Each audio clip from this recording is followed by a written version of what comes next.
Assalamualaikum warahmatullahi wabarakatuh. Perkenalkan, kami dari kelompok 4. Kelompok kami akan membahas materi tentang pengangguran. Sebelum melanjutkan ke videonya, perkenalkan, nama saya Zilan Mukhtar. Nama saya Nugra Saputra. Nama saya Ida Ziltina. Nama saya Raselia Nisa Tomasa. Nama saya Yumfera Nurfaida. Nama saya Azara Nabila. Nama saya Muhammad Taufik Rahman. Tidak perlu berlama-lama lagi, mari kita langsung ke videonya. Yo! Pengangguran merupakan permasalahan yang kompleks karena banyak indikator yang dapat mempengaruhinya. Masalah pengangguran merupakan masalah yang serius. Hampir setiap daerah di Indonesia mengalami yang namanya masalah pengangguran. Pengangguran dapat diartikan sebagai kondisi di mana seseorang sudah siap bekerja namun belum mendapatkan pekerjaan.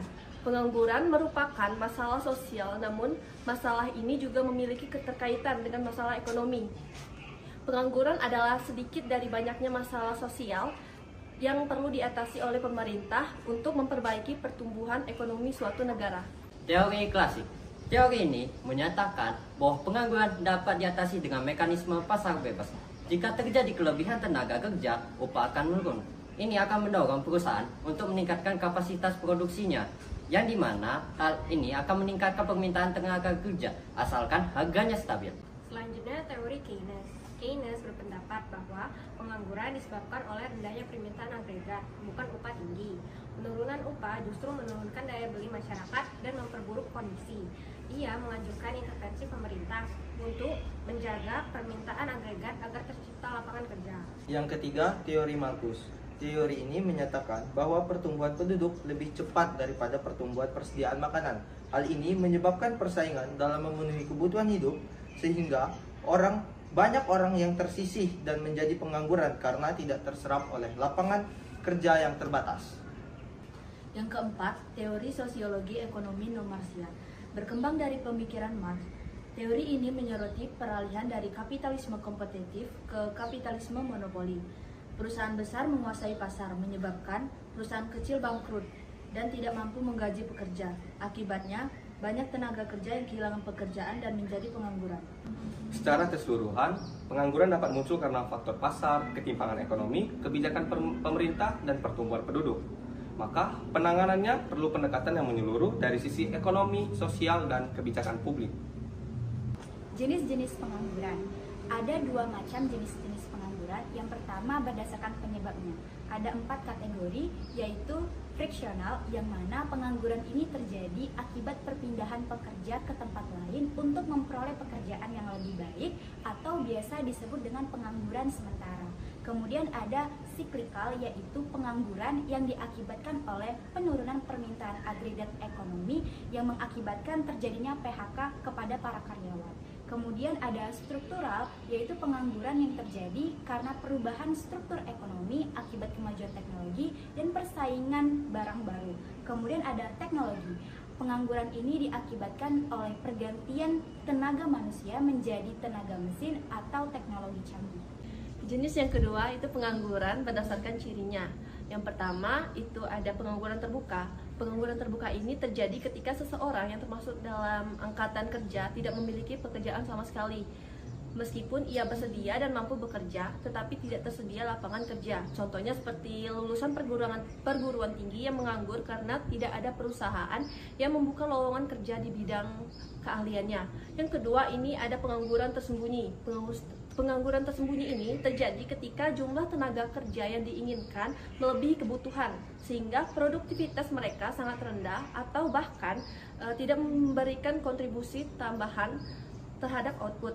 Yang ketiga, ini ada pengangguran musiman. Pengangguran musiman ini terjadi karena aktivitas kerja hanya tersedia pada musim-musim tertentu, sehingga di luar musim tersebut tenaga kerja ini menganggur sementara waktu. Contohnya seperti petani saat musim tanam atau musim panen.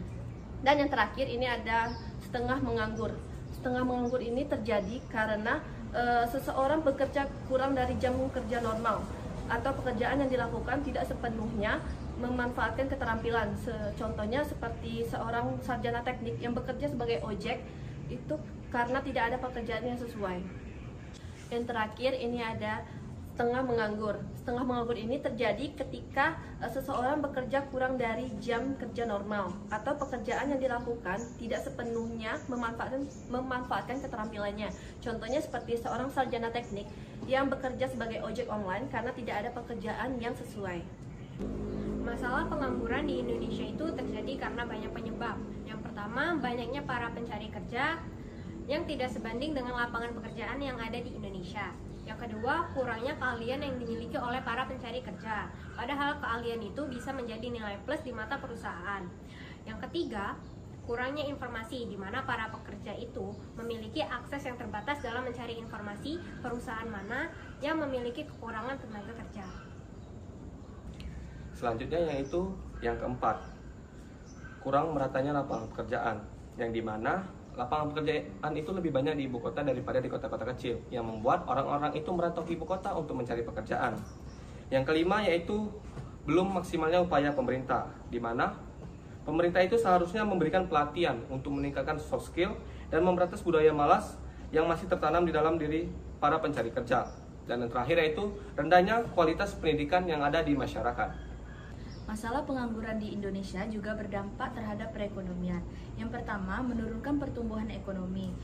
Nah, kenapa menurunkan pertumbuhan ekonomi? Karena potensi tenaga kerja tidak dimanfaatkan secara optimal. Yang kedua, menurunkan pendapatan nasional. Di sini maksudnya output aktual lebih rendah daripada output potensial. Yang ketiga, mengurangi penerimaan pajak negara yang berakibat dari rendahnya kegiatan ekonomi. Yang keempat, menurunkan konsumsi dan permintaan pasar yang berdampak pendapatan rumah tangga menurun, daya beli turun. Dan yang kelima, menghambat investasi. Di sini maksudnya investor ragu karena ketidakpastian pasar kerja. Yang keenam, meningkatkan kemiskinan dan ketimpangan sosial, yang artinya pendapatan tidak stabil menyebabkan kesenjangan ekonomi. Dan yang terakhir, menurunkan produktivitas jangka panjang. Maksudnya tenaga kerja tidak digunakan secara efisien. Dampak terhadap stabilitas sosial. Selain berdampak kepada perekonomian, pengangguran juga berdampak terhadap stabilitas sosial. Ada beberapa dampak yang terjadi. Yang pertama yaitu meningkatnya kemiskinan dan pengangguran. Karena jika seseorang menjadi pengangguran, maka dia tidak akan dapat memenuhi kebutuhan hidupnya atau menjalankan kegiatan-kegiatan ekonomi. Contohnya yaitu banyak yang menjadi pengemis, gelandangan, dan pengamen. Kedua, meningkatkan kriminalitas. Karena seseorang adalah seorang pengangguran, maka dia tidak ada pilihan lain untuk mendapatkan uang. Oleh karena itu, banyak yang rela melakukan tindakan kriminalitas seperti mencuri dan merampok untuk alternatif sebagai cara untuk bertahan hidup. Yang ketiga yaitu masalah psikologis. Selain kepada efek ekonomi, psikologis seseorang yang menganggur itu dapat juga terganggu. Yang pertama yaitu dampaknya yaitu timbulnya stres, rasa putus asa, hingga depresi. Yang keempat yaitu beban sosial meningkat. Karena banyaknya pengangguran tersebut, maka itu juga akan meningkatkan beban sosial, yang dimana akan banyak orang-orang yang dimana dia itu tidak mampu untuk meningkatkan taraf sosialnya itu.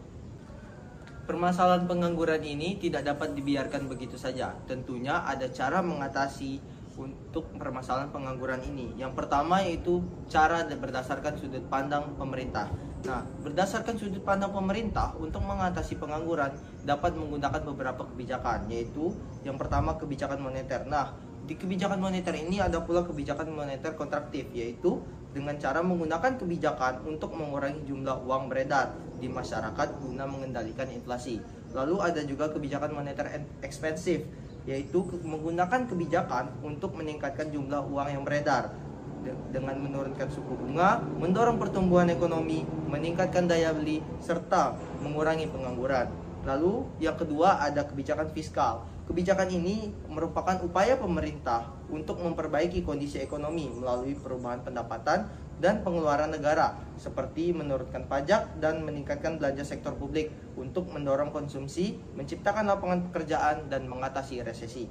Yang ketiga ada menyediakan program pendidikan dan pelatihan. Nah, dengan mengadakan program pendidikan vokasi, pelatihan kerja, kursus keterampilan, magang industri, dan sertifikasi agar tenaga kerja lebih siap pakai, seperti yang ada pada BLK. Lalu yang keempat ada menciptakan proyek padat karya. Nah, dengan mengadakan program padat karya seperti pembangunan jalan, jembatan, irigasi yang banyak menyerap tenaga kerja berpendidikan sampai menengah. Yang kelima ada mendorong pertumbuhan ekonomi. Pemerintah mempercepat pembangunan infrastruktur, mendorong investasi dalam negeri dan luar negeri, serta memperluas sektor industri dan jasa untuk menciptakan lapangan pekerjaan. Yang selanjutnya yaitu mengatasi pengangguran dari sudut pandang masyarakat. Ada beberapa cara untuk mengatasi pengangguran dari sudut pandang masyarakat. Yang pertama yaitu meningkatkan skill dan pendidikan. Yang dimana jika seseorang memilih skill atau memiliki kemampuan tertentu, yang dimana kemampuan tersebut dibutuhkan oleh beberapa perusahaan, maka dia akan lebih memiliki peluang yang lebih besar untuk mendapatkan pekerjaan dan mengurangi pengangguran. Yang kedua yaitu membangun usaha-usaha kecil. Membangun usaha-usaha kecil, bisnis itu akan juga meningkatkan pertumbuhan ekonomi, yang dimana itu akan memunculkan pengusaha-pengusaha baru, yang dimana selain melakukan perputaran ekonomi, itu juga akan mengurangi pengangguran, yang dimana itu akan berpengaruh baik kepada perekonomian. Yang ketiga yaitu memanfaatkan teknologi masyarakat untuk mencari peluang kerja.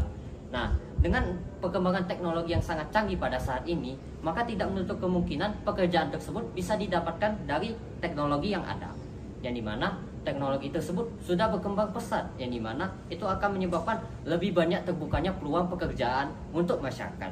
Yang keempat yaitu menerapkan pola pikir adaptif, siap belajar hal baru dan beradaptasi dengan perubahan zaman. Di zaman globalisasi yang sangat gencar-gencarnya pada saat ini sangat diperlukan, karena dengan kita bisa beradaptasi dengan kondisi yang baru, keadaan yang baru, itu akan menyebabkan kita untuk lebih siap untuk menghadapi keadaan-keadaan di masa yang akan datang. Mengukur pengangguran. Nah, ternyata pengangguran yang terjadi di sekitar kita dapat dihitung menggunakan perhitungan yang sesuai dengan standar. Namun, sebelum kita menghitung pengangguran yang ada di sekitar kita, ada yang perlu kita ketahui mengenai variabel-variabel yang terdapat dalam perhitungan tersebut. Yang pertama adalah variabel angkatan kerja, didefinisikan sebagai jumlah orang yang bekerja dan orang yang menganggur. Kemudian adalah tingkat pengangguran, merupakan persentase dari angkatan kerja yang tidak bekerja. Kemudian ada tingkat partisipasi angkatan kerja, merupakan persentase dari populasi orang dewasa yang ada dalam angkatan kerja. Kemudian, rumus yang akan kita gunakan dalam menghitung pengangguran yang ada di sekitar kita yaitu tingkat pengangguran sama dengan jumlah pengangguran dibagi angkatan kerja dikali dengan 100%. Sedangkan untuk tingkat partisipasi angkatan kerja, kita dapat menghitungnya dengan tingkat partisipasi angkatan kerja sama dengan angkatan kerja dibagi populasi dewasa dikali 100%. Untuk contoh soalnya sebagai berikut. Sekian video presentasi tentang pengangguran dari kami. Mungkin yang nonton masih menganggur, sabar ya. Wassalamualaikum warahmatullahi